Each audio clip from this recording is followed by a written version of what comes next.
అనంతపూర్ జిల్లాలో రాప్తాడులో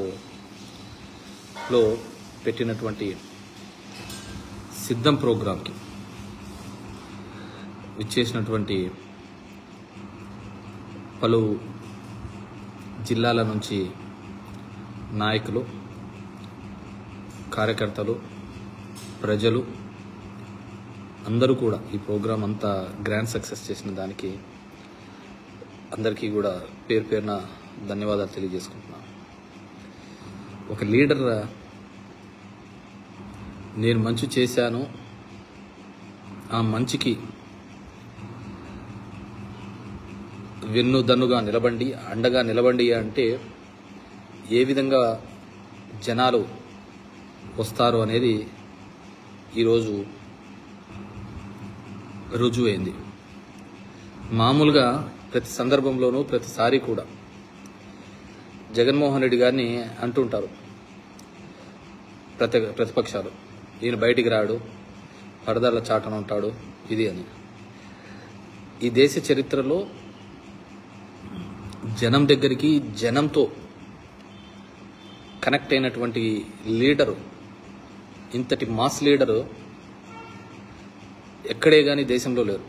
అంతగా పబ్లిక్లో భవిష్యత్తులో కూడా ఉండరు. తన పాదయాత్రతో కావచ్చు, తను చేస్తున్న మంచి ద్వారా కావచ్చు, నేరుగా పబ్లిక్ని తాకినాడు. ఇప్పటికీ తెలుగుదేశం పార్టీ వీళ్ళందరూ కూడా అర్థం చేసుకుంది ఏంటంటే, జగన్మోహన్ రెడ్డికి ఎందుకు అంత కాన్ఫిడెన్స్, జగన్మోహన్ రెడ్డికి ఎందుకు అంత కాన్ఫిడెన్స్, ఏ విధంగా అతను ఆ విధంగా చెప్పగలుగుతున్నాడు 175 అంటే బికాస్ హీ డిడ్, చేశాడు. 70 సంవత్సరాల రాజకీయ చరిత్రలో ఎవరూ చేయలేని విధంగా చేసినాడు. చేయడమే కాకుండా నేను చేసినది మీ ఇంటికి మంచి జరిగింటేనే నాకు వేయండి అనే ధైర్యం చెప్పాలంటే చాలా గట్స్ ఉండాల.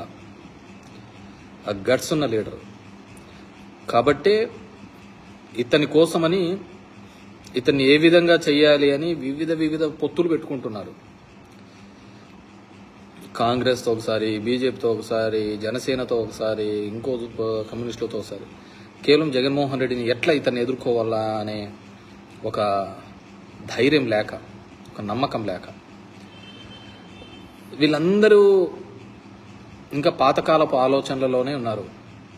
ఏదో ఈనాడులో వచ్చేకల్లా, కథనాలు వచ్చేకల్లా అది నమ్మేస్తారు జనాలు. ఆంధ్రజ్యోతిలో, టీవీలలో వచ్చేకల్లా, ఏబిఎన్లో వచ్చేకల్లా ప్రజలు విశ్వసిస్తారు. టీవీ5లో వస్తారు, సోషల్ మీడియాలో వస్తారు.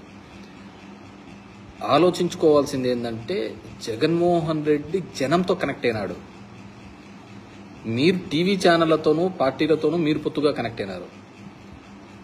తెలుగుదేశం కాబట్టి పబ్లిక్ గాని ఆలోచించుకోండి. ఎప్పుడైనా కానీ ఒక వారం రోజులు చంద్రబాబు గురించి ఆర్టికల్ రాయకపోతే, ఈనాడు కానీ, జ్యోతి కానీ, ఇతను ఓ పుడింగి, ఓ ఇది ఇదని, వారం తర్వాత తెలుగుదేశం పార్టీని మర్చిపోతారు.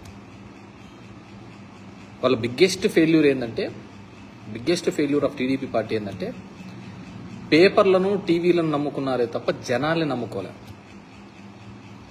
వాళ్ళు జనాల్ని నమ్ముకోనింటే మాత్రం వాళ్ళ సక్సెస్ మారేదేమో. వాళ్ళు జనం దగ్గరికి పోలే అంతవరకు కూడా. బాబు షూరిటీ గ్యారెంటీ అన్నాడు, అంతమంది ఇంకోటి అన్నాడు. పబ్లిక్ రీచ్ కాలే. ఎందుకు ఆయన ఇచ్చిన షూరిటీని ఎందుకు పబ్లిక్ నమ్మలేకపోతున్నారు అంటే, ఇది ఒకసారి ఫస్ట్ టైం కాదు కదా అతను ఇచ్చినది. 15 సంవత్సరాలుగా ముఖ్యమంత్రిగా చేసి 14 సంవత్సరాలు 3 టర్ములు ఇచ్చినాడు. 3 టర్ములను ఎప్పుడు కూడా ఆయన గ్యారెంటీ లేదు, షూరిటీ లేదు. ఇప్పటికీ 2047కి ఇస్తా అంటున్నాడు షూరిటీ. ఈరోజు చేసిన ప్రతిదీ కూడా జగన్మోహన్ రెడ్డి ఏది చేశారో అవన్నీ ఉంచుతామంటున్నారు. వాలంటీర్లు కావచ్చు, అమ్మఒడి కావచ్చు, సచివాలయం కావచ్చు, ఆరోగ్యశ్రీ కావచ్చు, ఇన్ని ఉంచుతామన్నప్పుడు, ప్రతి ఒక్కటి ఉంచుతున్నప్పుడు జగన్ రెడ్డి ఆల్రెడీ ఉండి చేస్తున్నాడు కదా. ఇవి నువ్వు ఎట్లాగో చేయలే, నీ ట్రాక్ రికార్డ్ అంతా అదే. మామూలుగా ఎట్లుంటుందంటే, ఏదైనా కానీ హోటల్కి పోతే బిర్యానీ తింటే పాన్ ఇస్తాడంట ఫ్రీగా అంటే, లేదంటే ఒక ఎగ్ ఇస్తాడంటే నమ్ముతారు. నువ్వు చెప్పే 6 గ్యారెంటీలో 4 గ్యారెంటీలు ఎట్లున్నాయంటే, ఓ హోటల్కి బిర్యానీ తింటే బిర్యానీ తిన్నవనికంతా కారు ఫ్రీ ఇస్తానన్నట్టుంది. సో పబ్లిక్ నమ్మరు. పబ్లిక్ లేకి, జనం లేకి తెలుగుదేశం పార్టీ కావచ్చు, వాళ్ళ మిత్ర బృందం కావచ్చు, ఎప్పుడో నమ్మకం కోల్పోయినాయి. ఆ నమ్మకం కోల్పోయినాయి కాబట్టి ఎవరినో ఒకరిని చూపించి ఆ నమ్మకం కల్పించాలని ఒక ప్రయత్నం చేస్తుంది. ఆ నమ్మకం జనసేన ద్వారా కల్పించాలనో, బీజేపీ ద్వారా కల్పించాలనో, టీడీపీ ద్వారా కల్పించాలనే ఒక ప్రయత్నం చేస్తున్నాయి. కానీ పబ్లిక్ ఆల్రెడీ జగన్ని నమ్ముతున్నారు. అతను ఒకటి చెప్తే చేస్తాడయ్యా, అతను ఈ రాష్ట్రం కోసం ఆలోచిస్తాడు, 90% ఉన్న పేదవాళ్ళ గురించి ఆలోచిస్తాడు, వాళ్ళ జీవితాలు మెరుగుపడాలని ఆలోచిస్తాడు అని. పెత్తందారులకు వీళ్ళ మధ్య ఉన్న పోటీ ఏంటంటే ఇవన్నీ ఇవ్వకూడదని వాళ్ళు కోరుకునేది. చంద్రబాబు కూడా అదే కోరుకున్నాడు, పేదవాళ్ళకి ఇవ్వకూడదు అని. ఇస్తే తన దగ్గరికి రాదు కదా. జగన్మోహన్ రెడ్డి ఏంటంటే ఒక 10 మందికి మేలు చేయాలా, ఒక 1 కోటి మందికి మేలు చేయాలి అంటే 1 కోటి మందికే మేలు చేయాలా దానికి ముందుకు వస్తాడు. అది జగన్మోహన్ రెడ్డి గారి నమ్మకం. సో పబ్లిక్ తెలుసు జగన్మోహన్ రెడ్డి గారు ఉంటేనే వారి జీవితాలు బాగుంటాయని, వాళ్ళకి పథకాలు ఉంటాయని, వాళ్ళ పిల్లల భవిష్యత్తు బాగుంటుందని చెప్పేసి ప్రతి రంగంలోనూ కూడా ఇండస్ట్రీస్ కావచ్చు, కంపెనీస్ తీసుకొని రావడం కావచ్చు, అన్నిట్లోనూ కూడా జగన్మోహన్ రెడ్డి గారి ముందున్నారు. ప్రభుత్వ ఉద్యోగాలు 2,15,000 ఉద్యోగాలు ఇచ్చినారు. ఎక్కడిచ్చినారు అంటే మీ 2,000 జనాభా పోయి ఒక సచివాలయంలో పోయి అడగండి. ఆ ఉద్యోగాలు, ప్రభుత్వ ఉద్యోగాలు ఎలా వచ్చాయో వాళ్ళు చెప్తారు. మీ హాస్పిటల్స్లో పోయి అడగండి. స్టాఫ్ నర్సులు, డాక్టర్లు ఏ విధంగా కొత్తగా 50,000 మంది రిక్రూట్ ఎలా అయినారో చెప్తారు. అదేవిధంగా 98 డిఎస్సి, 2008 డిఎస్సి వాళ్ళని అడగండి. ఎన్నో ఏళ్లుగా ఉన్న సమస్యను తీర్చి ఏ విధంగా వాళ్ళకు ఉద్యోగాలు కల్పించినాడు. ఇప్పుడు కొత్తగా డిఎస్సి ఉద్యోగాలు ఏ విధంగా వస్తుంది. మీ కుతంత్రాలు ఎన్నెన్నో చేసినా కానీ ఈయన డెవలప్మెంట్ గురించి చెప్తా ఉంటాడు. ఈయన సైబరాబాద్ కట్టానని, అది కట్టానని చెప్తూ ఉంటాడు చంద్రబాబు నాయుడు. సైబరాబాద్ కట్టింటే నువ్వు అక్కడ ప్రజలకు మేలు చేసింటే మన 2023 ఎలక్షన్స్లో నువ్వు ఎందుకు క్యాండిడేట్ పెట్టలేకపోయినావు? అంత భయం ఎందుకు వచ్చింది? నువ్వు చూపించిన సైబరాబాద్ వల్లనే నా ఉద్యోగాలు వచ్చినాయని ఎందుకు చెప్పలేకపోయినావు? నీకు ఎంత దరిద్రం అంటే సగం రాష్ట్రంలో నువ్వు వెళ్ళిపోయినావు, ఈ రాష్ట్రంలోనూ వెళ్ళిపోయినావు. ఈ రాష్ట్రం మాట్లాడావు. నేను సింపుల్ ఉదాహరణ చెప్తా. తెలుగు తల్లి ఫ్లైఓవర్ అని ఒకటి ఉంది ఖైరతాబాద్ దగ్గర. ఆ ఫ్లైఓవర్ని ఎటువైపు దింపల్లో కూడా తెలియక నిలబెట్టేసింటే దానికి సంబంధించిన కాంట్రాక్టర్ సూసైడ్ చేసుకొని చచ్చిపోయినాడు. చాలా మందికి ఈ జనరేషన్లో నాకు తెలుసో తెలియదో, ఇది ఒక 20 ఏళ్ల కిందట మాట.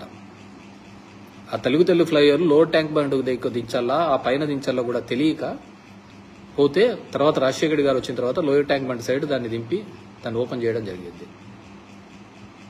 అది సో ఆయన డెవలప్మెంట్ అట్లుంటుంది. కేవలం ఒకటి చూపించి దాని పక్కన ఉన్న వాళ్ళందరివి కూడా ముందుకు చూపించే ఒక ప్రయత్నం చేస్తున్నారు. ఒక బిల్డింగ్ కట్టించినాడని, నా వల్లనే ఉద్యోగాలు వచ్చినాయి. నీ వల్ల ఎందుకు వస్తాయి ఉద్యోగాలు? ఇంతకుముందు ఎప్పుడో చాలాసార్లు చెప్తున్నా. అది చాలా తప్పు అని. నీ వల్ల ఏం జరిగిందో మీరు పోయి చెప్పండి. ఇంటింటికి పోయి మా ప్రభుత్వంలో ఇంతకుముందు నీకు ఇమెయిల్ జరిగిందని చెప్పండి. చెప్పి దాని తర్వాత భవిష్యత్తులో ఇమెయిల్ చేస్తామని చెప్పండి. అది వదిలిపెట్టేసినాడు. ఒక స్టూడెంట్ బాగా కష్టపడి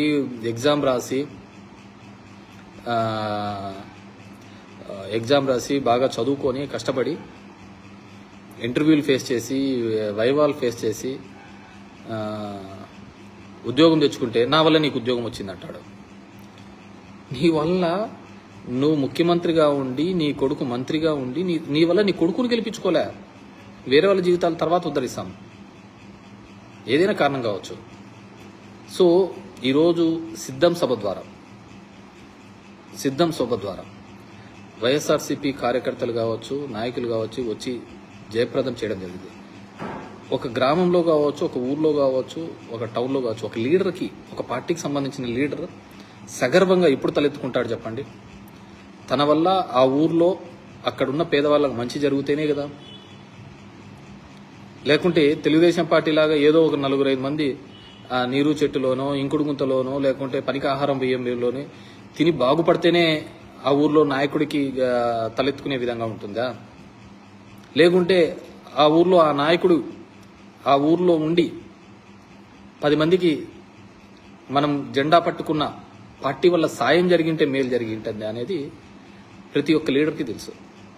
మా లీడర్లు ధైర్యంగా పోతున్నారు, ఇంటింటికి వెళ్తున్నారు, ఇంటింటికి వెళ్ళి ధైర్యంగా అడుగుతున్నారు, ఏమ్మా నీ ఇంటికి 2.5 లక్షలు వచ్చిందా, 3 లక్షలు వచ్చిందా, నీ కుటుంబంలో పిల్లల భవిష్యత్తు ఏ విధంగా ఉంది, మీ ఊర్లో రోడ్లు ఏ విధంగా ఉన్నాయి, మీ ఊర్లో ఒక హాస్పిటల్ కట్టించినా, ఒక డిజిటల్ లైబ్రరీ కట్టించినా, ఆ హాస్పిటల్లో మీరు రోజు హెడ్ క్వార్టర్స్ పోకుండా అక్కడే చూసుకోవడానికి ఉంటుంది, మీ 50 ఇళ్ళకి కలిసి ఒక వాలంటీర్ ఉన్నాడు. ఇది ఒక లీడర్ దమ్ముగా ధైర్యంగా చెప్పడానికి అంతకంటే ఏం కావాలా? గతంలో ఏముండేది, జన్మభూమి కమిటీ మెంబర్లు వాళ్ళ దగ్గరికి పోతే వాళ్ళు సంతకం పెడితే ఇది చేస్తారు.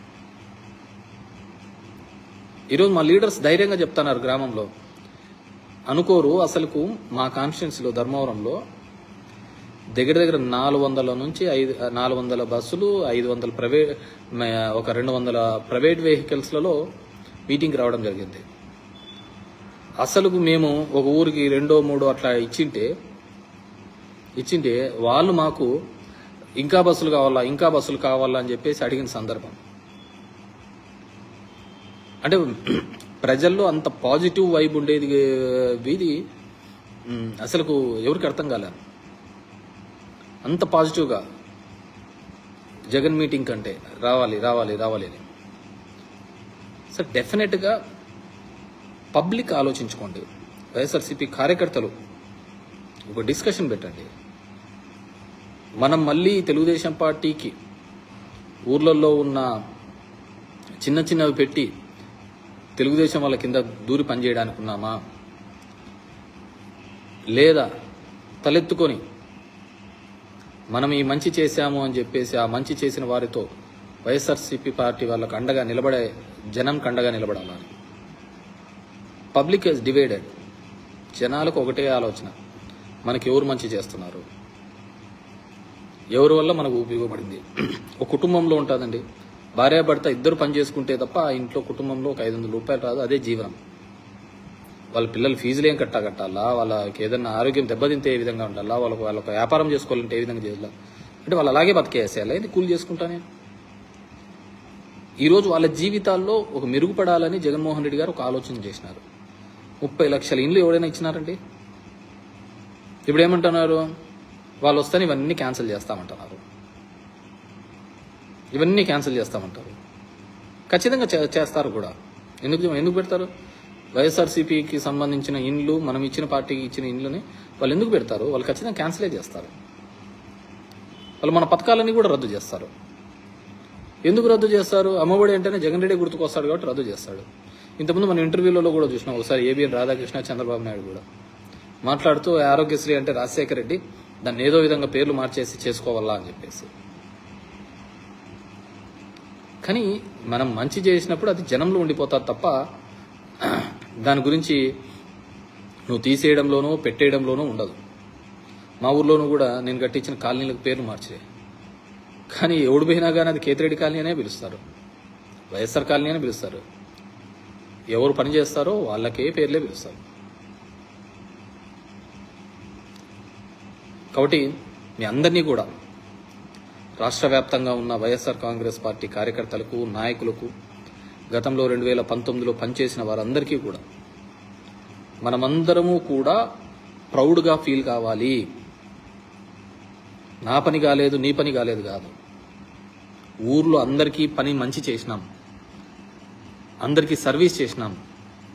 ఒక వాలంటీర్లు అనే ప్రక్రియ పెట్టి ప్రతి 50 ఇంటికి ఏ కష్టం వచ్చినా ఆడుకున్నాడు. ఎవరు ఉంటారు 50 ఇళ్లలో ఉన్న వాలంటీర్? ఎవరు? వైఎస్ఆర్సీపీకి సంబంధించిన అతనే ఉంటాడు. తెలుగుదేశం అతను వాలంటీర్గా పెడితే వైఎస్ఆర్సీపీ ప్రోగ్రామ్స్ చేస్తాడా? చేయడు కదా. వైఎస్ఆర్సీపీకి సంబంధించిన కార్యకర్తే ఉంటాడు. ఆ కార్యకర్త ఉంటేనే వైఎస్ఆర్సీపీ పార్టీకి అనుబంధంగా, లేకుంటే జగన్మోహన్ రెడ్డి ఆలోచన విధానంగా పనిచేస్తాడు. తెలుగుదేశం వాడు అయితే ఎందుకు చేస్తాడు? ఒకవేళ తెలుగుదేశం వాడు ఉన్నా కానీ చేసే సేవను బట్టి అతను కూడా వైఎస్ఆర్సీపీకే మారిపోయి ఉంటాడు. దాంట్లో there is no excuse in that. కాబట్టి ఈ 2 నెలలు మనమందరం గ్రౌండ్ లెవెల్లోకి వెళ్ళి పనిచేద్దాం. మనం చేసిన మంచి పని చెప్పుకుందాం.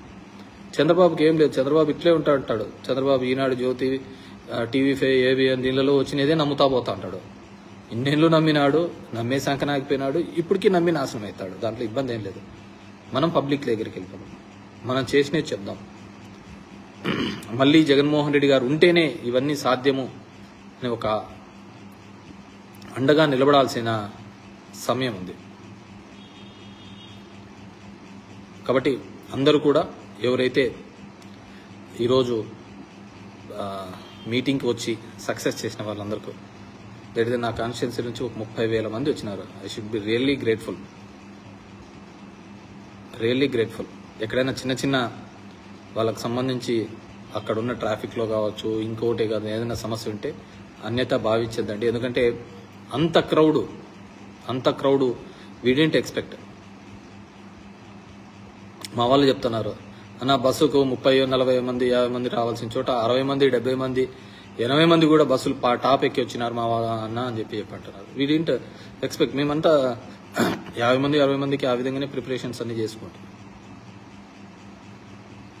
కానీ అంతమంది పబ్లిక్ ప్రోగ్రామ్కి రావడం జరిగింది. We are all thankful. వైఎస్ఆర్సీపీకి ఓటు వేసిన వాళ్ళు, అండగా నిలబడిన వాళ్ళని ఎప్పుడూ జగన్మోహన్ రెడ్డి కానీ నేను కానీ మర్చిపోము. వాళ్ళకు ప్రతి సందర్భంలోనూ ప్రతి క్షణంలోనూ కూడా తోడుగా ఉంటాము. వారి కష్ట సుఖాలు ఉంటాం. ఒక నిజమైన ఒక వ్యక్తి స్వభావం కనపడాలంటే ఎవరిదైనా కావచ్చు, ఎలక్షన్లలో నిజమైన రూపం కనపడుతుంది. ఆ వ్యక్తి మాట్లాడే మాటలు, అలిగేది, లేకుంటే ఇంకో విధంగా చెప్పేది అన్నీ ఈ 2 నెలలు 3 నెలల్లో కనపడతాడు. మనతో 100 చేయించుకుంటాడు, ఏదో ఒకదాన్ని సొట్టగా చూపిస్తూ ఉంటాడు. మనతో 100 సాయాలు చేయించుకుంటాడు, ఏదో ఒకటి ఇది గాలే అది గాలే అని చూపిస్తుంటాడు. But we don't care. Our duty is మనం మంచి చేసినాం. 4.5 సంవత్సరాలు మనతో మంచి చేయించుకున్నోడు పక్కకు పోతూ ఉండొచ్చు, మనం చేసిన మంచి అని చెప్పి మనకు తోడుగా ఉండొచ్చు. సో ఈ 3 నెలల్లోనూ చూస్తాం, ఒక రాజకీయం ఎలక్షన్స్ టైంలోనే అందరి యొక్క కలర్స్ బయటపడతాయి, అందరి యొక్క రూపాలు బయటపడతాయి. అబ్జర్వ్ చేయండి, ఎవరు ఏ విధంగా ఇది చేస్తున్నారు, డ్రామాలు చేస్తున్నారు, యాక్షన్లు చేస్తున్నారు, లేకుంటే మనతో పని చేయించుకొని తర్వాత వాళ్ళు ఏ విధంగా మాట్లాడుతున్నారు అన్నీ కూడా గమనించండి. ఈ 2 నెలలే వాళ్ళు ఏం చేసిన తర్వాత 2 నెలల తర్వాత వాళ్ళకే వదిలేస్తాం. వాళ్ళ భవిష్యత్తు ఎట్లుంటుందో వాళ్ళే పిక్చరైజ్ చేసుకుంటారు. కాబట్టి మీ అందరికీ కూడా మరొకసారి పేరున ధన్యవాదాలు తెలియజేసుకుంటున్నాం. ఊర్లలో అలిగే వాళ్ళను, గిలిగే వాళ్ళను చెప్పండి గట్టిగా. రాష్ట్ర వ్యాప్తంగా చిన్న చిన్న సమస్యలు ఉంటాయి, ఇది ఉంటాయి. జగన్మోహన్ రెడ్డి గారు ఎంత టఫ్గా, మీరు అందరూ ఆలోచించుకోవాల్సింది ఈ పార్టీ ఎలా పుట్టింది అనేది దాని మీద చాలా ఇది ఆలోచించుకోండి. 2 సీట్లతో మొదలుపెట్టి తర్వాత 18 సీట్లతో గెలిచి తర్వాత 63 సీట్లతో గెలిచి 23 మందిని అవతల పార్టీ వాళ్ళు తీసుకొని మంత్రి పదవులు ఇచ్చి మన మీద నిందలేసి తిట్టించినా కానీ తిరిగి 151 సీట్లతో బౌన్స్ బ్యాక్ అయినాడు. ఒకవైపు జైల్లో పెట్టించినారు, ఆస్తులు సీజ్ చేసినారు. ఇంకెవడైనా కానీ ఉంటే రెండో రోజే ప్యాకప్ అయింది. ఇన్ని కష్టాలుంటే ఎందుకురా మనం బాగా ఉండే వాళ్ళం, ఎందుకురా ఇవన్నీ అని కేవలం ఒక జగన్మోహన్ రెడ్డి లీడర్షిప్ అందరికీ రాదు. ఎంతోమంది ముఖ్యమంత్రుల కొడుకులను చూసింటాం. చెన్నారెడ్డి గారి కొడుకులను చూసినాం, కోట్ల విజయభాస్కర్ రెడ్డి కొడుకులను చూసినాం, కాసు బ్రహ్మానంద కొడుకులను చూసినాం, చంద్రబాబు కొడుకులను చూసినాం, ఎన్టీఆర్ కొడుకులను చూసినాం, అందరి కొడుకులను చూసినాం. కానీ రాజశేఖర రెడ్డి కొడుకు ఏ విధంగా ముందుకు తీసుకునొచ్చు. ఒక చిన్న విషయం, జగన్మోహన్ రెడ్డి గారిని పార్టీ పెట్టకపోయి ఉంటే చంద్రబాబు నాయుడు గారి వీరాంగము, వాళ్ళకు సంబంధించిన వాళ్ళు ఏ విధంగా ఎగలాడే వాళ్ళు చూడండి. ఈయన ఉన్నాడు కాబట్టి ఇంతమంది బతకగలుగుతాను, ఈయన ఉన్నాడు కాబట్టి ఇంత ధైర్యంగా ఊర్లలో ఉన్నాం. జగన్మోహన్ రెడ్డి ఉన్నాడు కాబట్టి.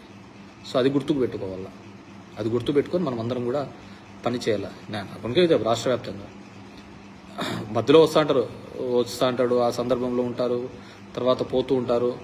చంద్రబాబు తెలిసినది ఏముంటుంది, ఎంతో మందికి హ్యాండ్ ఇచ్చినాడు. సో ఆ విధంగా పార్టీ ఎస్టాబ్లిష్ అయింది ఇక్కడ. సో జనంతో ఉన్న పార్టీ ఇది, జనంకు మేలు చేసే పార్టీ. సో ఎక్స్ప్లెయిన్ టు ఎవరన్, ప్రతి ఒక్కరికి చెప్పండి ఏ విధంగా ఉంటుంది, ఏ విధంగా మంచి జరిగింది అని. సో అప్పుడు మనము సక్సెస్ ఉంటుంది. సో ఈ పార్టీ యొక్క ఉద్దేశము, ఆలోచన విధానం, చంద్రబాబు నాయుడు గారు లాంటి వారు కుతంత్రంని, సోనియా గాంధీ లాంటి ఈ దేశాన్ని శాసించే వాళ్ళు, అలాంటి వాళ్ళని అసలు పట్టించుకోలేదా, చూసినాం పోని తొక్కిపడి పడేసినాడు. So we have to be, అందరము కూడా జగన్మోహన్ రెడ్డి గారికి అండగా నిలబడదాం, నిలబడి తోడుగా నిలబడదాం. మనం జగన్మోహన్ రెడ్డి ఉంటేనే పబ్లిక్ బాగుంటారు, అంతకంటే వేరేది ఏంది లేదు. ఇప్పుడు పవన్ కళ్యాణ్ కావచ్చు, ఇంకోరు కావచ్చు, వాళ్ళ క్లారిటీ లేదు. ఈ రాష్ట్రంలో క్లారిటీ ఉన్నది ఒకే ఒక లీడర్ జగన్మోహన్ రెడ్డి, మిగతా వాళ్ళకి క్లారిటీ లేదు. ఇప్పుడు బీజేపీ చెప్పి ఎన్ని చెప్తాదో దాన్ని బట్టి పోతా అంటారు. పబ్లిక్ ఏం చేద్దామని కాదు, వీళ్ళు ఓన్లీ పార్టీలతో పొత్తులు పెట్టుకుంటే ఓట్లు వస్తాయనుకుంటున్నారు. ఈక్వేషన్స్ చూస్తున్నారు. జగన్మోహన్ రెడ్డి చూస్తున్న ఈక్వేషన్ ఒకటే, డబ్బు ఉన్నవానికి మేలు చేయాలా అనేదే అతని ఈక్వేషన్, వేరేది ఏంది లేదు. పేదలకు అండగా ఉండాలనేదే ఆయన ఈక్వేషన్. That's it. ఈరోజు వచ్చిన అందరికీ కూడా పేరు పేరున ధన్యవాదాలు. చిన్న చిన్న ఎక్కడైనా తప్పిదాలు జరిగింటే మన్నించాలని చెప్పేసి కోరుకుంటున్నాను. Thank you very much.